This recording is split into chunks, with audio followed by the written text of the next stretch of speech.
Big boss season 11 ಕೊನೆ ವಾರಕ್ಕೆ ಕಾಲಿಟ್ಟಿದೆ. ಸೊ ಈಗ ಯಾರು ಗೆಲ್ತಾರೆ ಅನ್ನೋದಕ್ಕೆ ಅಥವಾ ಸೋಲ್ತಾರೆ ಅನ್ನೋದಕ್ಕೆ ಬಾಜಿ ನಡೀತಾ ಇದೆ. ಸೊ ಸದ್ಯಕ್ಕೆ ಈಗ ನಮ್ಮ ಬಿಗ್ ಬಾಸ್ ಮನೆಯ ಸ್ಪರ್ಧಿನೇ ಜೊತೆಗಿದ್ದಾರೆ. ಅವರ ಒಂದು ಪ್ರಕಾರದಲ್ಲಿ ಯಾರು ಗೆಲ್ತಾರೆ ಅನ್ನೋ ಮಾತು ಕೇಳ್ಕೊಬರೋಣ. ಮೇಡಮ್ ನಮಸ್ತೆ, ಹೇಗಿದ್ದೀರಿ? ಎಸ್ ಆರಾಮ್. ಸರ್, ನಿಮ್ಮ ಅನಿಸಿಕೆ ಪ್ರಕಾರ ಈ ವಾರದಲ್ಲಿ ಸುದೀಪ್ ಅವರ ಎಡಬಲ ನಿಲ್ಲೋರು ಯಾರಾಗಿರ್ತಾರೆ ಅಂತ? ವಿಕ್ರಮ್ ಹನುಮಂತು ಅಂತ ಅನ್ಕೊಂಡಿದ್ದೀನಿ. ನಾನು ಫಿಕ್ಸ್ ಆಗಿದ್ದೀನಿ, ಗೊತ್ತಿಲ್ಲ. ಬಟ್ ಜನ ಯಾರಿಗೆ ಹೆಂಗೆ ಯಾವ ಥರ ಲಾಸ್ಟ್ ಮೂಮೆಂಟಲ್ಲಿ ವೋಟಿಂಗ್ ಆಗುತ್ತೆ ಅನ್ನೋದು ಗೊತ್ತಿಲ್ಲ. ಬಟ್ ವಿಕ್ರಮ್ ಮೊದಲಿಂದನೂ ಕಷ್ಟಪಟ್ಟು ಆಡ್ಕೊಂಡು ಬಂದಿದ್ದಾರೆ. He has given his soul and heart for Big Boss. So ಬಂದರೆ ಚೆನ್ನಾಗಿರುತ್ತೆ. ಹನುಮಂತನು ಅವ್ರದ್ದೇ ಆದ ರೀತಿಯಲ್ಲಿ ಆಟ ಆಡಿದ್ದಾರೆ ಆ್ಯಂಡ್ ಹ್ಯೂಜ್ ಫ್ಯಾನ್ ಫಾಲೋಯಿಂಗ್ ಇದೆ. ಅವರ ಒಂದು ಅಂದರೆ ಜನಪದ ಲೋಕದಿಂದ ಬಂದಿರೋರು, ಒಂದು ಕಷ್ಟಪಟ್ಟು ಬಂದಿರೋರು, ಎಲ್ಲರೂ ಕಷ್ಟಪಟ್ಟಿರ್ತೀವಿ ಲೈಫಲ್ಲಿ. ಬಟ್ ಅವರು ಒಂಚೂರು ನಮ್ಗಿಂತ ಹೆಚ್ಚಾಗಿ ಕಷ್ಟಪಟ್ಟಿರ್ತಾರೆ ಅಷ್ಟೇ. ಸೊ ಹಾಗಾಗಿ ಉತ್ತರ ಕರ್ನಾಟಕ ಜನಕ್ಕೆ ಹನುಮಂತನೇ ಗೆಲ್ಲಬೇಕು ಅನ್ನೋ ಆಸೆ ಕೂಡ ಇದೆ. ಸೊ ಹಾಗೆ ನೋಡೋಕೆ ಹೋದರೆ ಇಲ್ಲಿ ಒಂದು ಕೈ ಅವ್ರದ್ದು ಆಗಿರುತ್ತೆ ಅಂತ ಅನ್ಕೊತಾ ಇದ್ದೀನಿ. ಬಟ್ ಲಾಸ್ಟ್ ಗೊತ್ತಿಲ್ಲ ಏನಾಗುತ್ತೆ ಏನಂತ. ಈ ಬಾರಿಯ ವೈಲ್ಡ್ ಕಾರ್ಡ್ ಎಂಟ್ರಿ ತುಂಬ ದೊಡ್ಡ ಬದಲಾವಣೆ ತಂತ ಮನೆಯಲ್ಲಿ ಅಂತ. ರಜತ್ ಅವ್ರು ಸ್ವಲ್ಪ ಎಂಟರ್ಟೈನಿಂಗ್ ಆಗಿದ್ರು. ಅವ್ರ ಮಾತು ಒಂಥರ ಚೆನ್ನಾಗಿರುತ್ತೆ ಕೇಳೋದಕ್ಕೆ.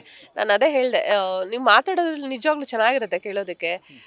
ಲೈಕ್ ಇರೋದನ್ನ ಇದ್ದದ್ದಂಗೆ ಹೇಳ್ತಿರಲ್ಲ, ಅದು ಚಂದ ಒಂಥರ ಕೇಳೋದಕ್ಕೆ. ಬಟ್ ರೂಡ್ ಅನಿಸುತ್ತೆ. ಬಟ್ ಆ್ಯಕ್ಚುಲಿ ನಿಜ ಇರೋದ್ರಿಂದ ಯಾವಾಗಲೂ ಸತ್ಯ ಕಹಿಯಾಗಿರುತ್ತೆ. ಬಟ್ ನಾನು ರಜತ್ನ ಒಳಗಡೆ ಹೋದಾಗ ಮಾತಾಡ್ಸಿದಾಗ I felt really good vibes. ನನ್ಗೆ ಖುಷಿನೇ ಆಯಿತು ಅವ್ರ ಜೊತೆ ಮಾತಾಡಿದ್ದು. ಕೆಲವ್ರದ್ದು ಲ್ಯಾಂಗ್ವೇಜಸ್ ಯೂಸ್ ಮಾಡೋದು ಏನಾಗುತ್ತೆ ಅಂತಂದರೆ ಸರಾಗವಾಗಿ ಬಂದ್ಬಿಡುತ್ತೆ ಕೆಲವೊಂದು. ಈಗ ಹನುಮಂತನು ನೋವನ ಅಂತಾರೆ. So that is also A language ಅಲ್ವಾ. ಸೊ ಅದನ್ನು ಅಕ್ಸೆಪ್ಟ್ ಮಾಡ್ಕೋತಾರೆ ಜನ. ಬಟ್ ಬೇರೆಯವ್ರು ಮಾಡೋದನ್ನ ಯಾಕೆ ಅಕ್ಸೆಪ್ಟ್ ಮಾಡ್ಕೊಳ್ಳಲ್ಲ? ಯಾಕಂದ್ರೆ ದಟ್ ಇಸ್ ಲೈಕ್ ಓಕೆ. ನಾವು ಬೆಂಗಳೂರವ್ರು ಮಾತಾಡಿದ್ರೆ ಮಾತ್ರ ತಪ್ಪಾಗುತ್ತೆ. ನಾನು ಅದೇ ಅಂದೆ, ಜಗದೀಶ್ ಅವ್ರು ನನ್ನ ಬಗ್ಗೆ ಮಾತಾಡ್ದಾಗಲೂ ನಾನು ಅದೇ ಅಂದೆ, ಮೇ ಬಿ ಅವ್ರಿಗೆ ಅದೆಲ್ಲ ಸಲೀಸಾಗಿ ಬರೋಂಥ ಮಾತುಗಳು. ಸೊ ಹಾಗೆ ಬಂದುಬಿಟ್ಟಿದೆ ಫ್ಲೋ ಅಲ್ಲಿ ಅಷ್ಟೇ. That doesn't mean he made that ಅಂತ. ಆ ಮೂಮೆಂಟಲ್ಲಿ ಖಂಡಿತವಾಗಿ ನಮಗೆ ಅದೆಲ್ಲ ಡೈಜೆಸ್ಟ್ ಮಾಡ್ಕೊಳ್ಳೋಕೆ ಕಷ್ಟ ಆಯಿತು. ಯಾರಾದರೂ ಏನಾದ್ರು ಅಂದಾಗ ಆ ಥರದ ಮಾತುಗಳಂದ ಕೇಳಿರಲ್ಲ, ನಾವು ಆ ಥರ ವಾತಾವರಣದಲ್ಲಿ ಬೆಳೆದಿರಲ್ಲ. ಸೊ ಹಾಗಾಗಿ ಕಷ್ಟ ಆಗುತ್ತೆ. ಅದರ್ವೈಸ್ ಎಲ್ಲರೂ ಒಳ್ಳೆ ಆಟನೇ ಆಡ್ತಾ ಇದ್ದಾರೆ. Really good. Like Big Boss ಮನೇಲಿ 17 ವಾರ ಇರೋದು ಅಂದರೆ, ಫಿನಾಲೆಗೆ ಬರೋದು ಅಂದರೆ ಈಗ ಒಂದು ಯುದ್ಧ ಗೆದ್ದು ಬಂದಂಗೆ. ನಿಮ್ಮನ್ನು ಕೂಡ ಫೈನಲ್ ವೇದಿಕೆಯಲ್ಲಿ ನೋಡೋಕ್ಕೆ ಸಾಕಷ್ಟು ಜನ ಕಾಯ್ತಾ ಇದ್ರು.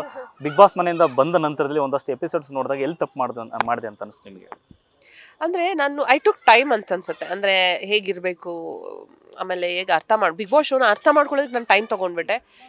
ಸೊ ಅಲ್ಲೆಲ್ಲೋ ಸ್ಲೋ ಡೌನ್ ಆಗಿಬಿಟ್ಟೆ ಅನ್ಸುತ್ತೆ. ನಾನು ಮೊದಲೇ ದಿನನೇ ನನ್ನ ಪಾಡಿಗೆ ನಾನು ಯಾವುದೂ ಥಾಟ್ ಮೈಂಡಲ್ಲಿ ಇಟ್ಕೊಳ್ದೆ. ಅದೇ ನಾವೇನು ಯೋಚನೆ ಮಾಡ್ತಾ ಇದ್ವಿ, ಬಿಗ್ ಬಾಸ್ ಶೋಗಿರ್ಬೋದು ಅಥವಾ ಕಂಟೆಸ್ಟೆಂಟ್ಸ್ಗಿರ್ಬೋದು, ಯಾವುದೇ ಒಂದು ಕಳಂಕ ಬರದಿರೋ ಥರ ಹ್ಯಾವ್ ಟು ಹ್ಯಾಂಡಲ್ ಅಂತ ಇತ್ತು. ಬಟ್ ಇಲ್ಲ, ಆ ಥರದೊಂದು ಯಾವುದೇ ಮೆಂಟಲ್ ಪ್ರೆಷರ್. ಅಂದರೆ ಸುದೀಪ್ ಸರ್ ಬಂದಾಗ ಏನಂತಾರೋ, ಅವ್ರು ಬೈತಾರೋ ಇವ್ರು ಬೈತಾರೋ, ಆಮೇಲೆ ಹೊರಗಡೆ ನಮ್ಮ ಫ್ಯಾಮಿಲಿ ಹೇಗೆ ತೊಗೊಳ್ತಾರೋ, ನಮ್ಮ ಜನ ಹೇಗೆ ತಿರ್ಸಿ ಮಾಡ್ಕೋತಾರೆ, ಇದೆಲ್ಲ ಥಾಟ್ ನಮ್ಗಳೇ ಒಳಗಡೆ ರನ್ ಆಗ್ತಿರ್ತಿತ್ತು. ಅದೆಲ್ಲ ಥಾಟ್ ಮನಸ್ಸಲ್ಲಿ ಇಟ್ಕೊಳ್ದೆ ಓಪನ್ ಅಪ್ ಆಗಿದ್ದಿದ್ರೆ ಚೆನ್ನಾಗಿರ್ತಿತ್ತು ಅಂತ ಅನ್ಸುತ್ತೆ ಅಷ್ಟೇ. ಬಿಗ್ ಬಾಸ್ ವಿನ್ನರ್ ಆಗೋದಕ್ಕೆ ಒಂದು ಕ್ರಿಮಿನಲ್ ಮೈಂಡ್ ಬೇಕು ಅಂತ ಹೇಳ್ತಾ ಇದ್ರಿ, ಏನದು ಅಂತ? ಅಂದರೆ ಸ್ಟ್ರಾಟಜೀಸ್ ಯೂಸ್ ಮಾಡಬೇಕು. ಅಂದರೆ ಯಾರ ಜೊತೆ ಫ್ರೆಂಡ್ಶಿಪ್ ಇಟ್ಕೋಬೇಕು, ಯಾರ ಜೊತೆ ಜಗಳ ಮಾಡಿಕೊಂಡ್ರೆ ಪ್ಲಸ್ ಆಗುತ್ತೆ. ಈಗ ಹೇಳ್ತಾರಲ್ವಾ,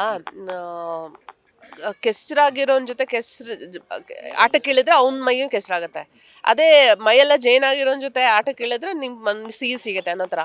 ಸೊ ನೀವು ಜಗಳ ಇಟ್ಕೊಳ್ಳೋದು ಮ್ಯಾಟ್ರ್ ಆಗುತ್ತೆ. ಅಂದರೆ ನೀವು ಯಾರ ಜೊತೆ ಜಗಳ ಮಾಡ್ತಾ ಇದ್ದೀರಾ, ಯಾರ ಜೊತೆ ಫ್ರೆಂಡ್ಶಿಪ್ ಮಾಡ್ಕೋಬೇಕು, ಯಾರ ಜೊತೆ ಜಗಳ ಮಾಡಬೇಕು, ಹೇಗಿರಬೇಕು, ಕಾಲಕ್ಕೆ ತಕ್ಕಾಗ ಹೇಗೆ ಬದಲಾಗಬೇಕು, ಆ್ಯಂಡ್ ಯಾವ್ದು ಪ್ಲಸ್ ಆಗುತ್ತೆ, ಯಾವ್ದು. ಅದೇ ಹೇಳಿದಲ್ಲ, ಈಗ ನಾನು ಹೊರಗಡೆ ಬಂದಮೇಲೆ ಎಲ್ಲರೂ ಅದೇ ಹೇಳಿದ್ರು, ನೀವು ಜಗದೀಶ್ ಜೊತೆ ಕಾಂಪ್ರಮೈಸ್ ಮಾಡ್ಕೊಂಡು ಇದ್ದಿದ್ದರೆ ನೀವು ಫಿನಾಲೆವರೆಗೂ ಇರ್ತಾ ಇದ್ರಿ ಅಂತ.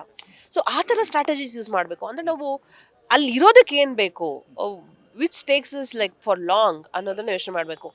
ನಮ್ಮ ಈಗೋಸ್ ಇರ್ಬೋದು ಅಥವಾ ಬೇರೆ, ಅಂದರೆ ಈಗ ಏನು ಅನ್ಕೋತಾರೋ, ಅವ್ರೇನು ಅನ್ಕೋತಾರೋ, ಇವ್ರೇನು ಅನ್ಕೋತಾರೋ ಯೋಚನೆ ಮಾಡಿದಿರಾ ನಮ್ಮ ಬೆಳವಣಿಗೆನ ಬೇರೆಯವ್ರ ಇಟ್ಕೊಂಡೋ ತುಳ್ಕೊಂಡೋ ಮಾಡ್ಕೊಂಡೋ ಹೋಗೋದು ಇರಬೇಕಲ್ಲ, ಅದು ಕ್ರಿಮಿನಲ್ ಮೈಂಡ್ ಇರಬೇಕು. ನಿಮ್ಮ ಅನಿಸಿಕೆ ಪ್ರಕಾರ ಈಗ ಮನೇಲಿರುವಂಥ ಪಕ್ಕಾ ಕ್ರಿಮಿನಲ್ ಯಾರು? ಹನುಮಂತ.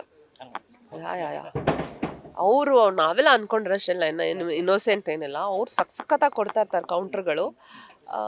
ಸೊ ಹಾಗಾಗಿ ವೆರಿ ಕ್ರಿಮಿನಲ್. ಆ್ಯಂಡ್ ಒಂದು ಬ್ಯಾಕ್ಗ್ರೌಂಡಲ್ಲಿ ಬಂದು, ಒಂದು ಹಳ್ಳಿಯಿಂದ ಬಂದು ನಮ್ಗಳ ಜೊತೆ ಎಲ್ಲ ಜಿದ್ದಿಂಗೆ ನಿಂತು, ತ್ರಿವಿಕ್ರಮ್ ಜೊತೆ, ರಜತ್ ಜೊತೆ, ಅಂಥ ಘಟಾನುಘಟಿಗಳ ಜೊತೆ ಎಲ್ಲ ನಿಂತು ಆಟ ಗೆದ್ದು, ಮಂಜೂರ್ ಜೊತೆ ಎಲ್ಲ ಆಟ ಗೆದ್ದು ಬಂದಿದ್ದಾರೆ.